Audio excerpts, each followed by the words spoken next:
We're preparing this on Saturday, September 14th, Feast of the Exaltation of the Holy Cross.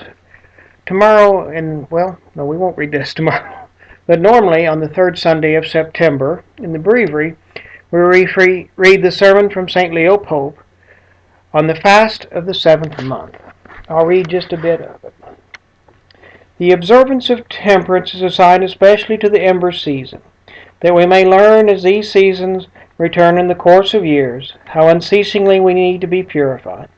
So long as we are tossed in the changes of this life, we need by fasting and almsgiving to be cleansed from the stain of sins we have contracted through the frailty of our own flesh and our own concupiscence. Let us hunger a little, beloved. Let us take a little from our habitual measure to help the poor. This is 2013, Wednesday, September 18th, Friday, September 20th, and Saturday, September 21st are the Ember Days this year. Now, notice I said the fast of the seventh month. Well, everyone thinks September is the ninth month. Originally, the year started the 1st of March, probably because the creation was most likely on the vernal equinox, which is around March 21st or so.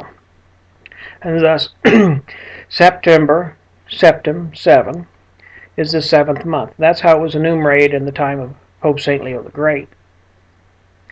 And so, this is the fast of the seventh month, which is now our ninth month. We won't worry about going into other calendar stuff. This particular set of Ember Days has been a little bit more special to me over the years. Several times throughout the years, and I have gone off to go pray. 1992, for instance. We still own the building in Bellevue. I moved over there, I think I went over Wednesday morning and stayed through Saturday evening. There was work to be done over there. I fasted, I prayed, I worked. Other times I've fasted and prayed in place, as it were. On the things, I would ask people to fast and pray with me on the Ember Days. It was 10, 15 years ago. Discovered the importance of the Ember Days. I remember, because Mom meets with her sisters around this time of year for a yearly get-together. And they happened to go across the Ember Days several years in a row. And Mom reminded them that she was eating meat once, because it happened to be, I think, Ember Saturday. And she found out in the Novus Ordo, they don't even have the Ember Days anymore. She was shocked. She didn't realize that. I mean, they kind of slid away when we came back to the faith in 72. We started picking everything up, the fasting, the Ember Days, everything, and we kind of ignored what was before. And then she read years later from Dom Garanger, the power of the church when it fasts together. When the church fasts together in holy obedience, the church puts down her fast laws, among other things, and when we fast with each other in holy obedience, the strength of us fasting together, we have the virtue of our fasting and abstinence combined with the virtue of obedience. We're combining two virtues in one action. So let us think about this Ember Week. When we fast, let us fast and pray. Let us be temperate. Let us follow Pope St. Leo's advice, because these are important Ember Days. In fact, all the Ember Days are important, but these particularly, because in some cases, 2 out of 7 years, my birthday falls on an Ember Day, September 22nd. This year, I just missed it. If 22nd falls on a Friday or a Saturday, it's an Ember Day. And yes, I observe the fast law. I mean, why should I dispense myself from fasting? Because fasting is important. In fact, I can recall the first time it happened.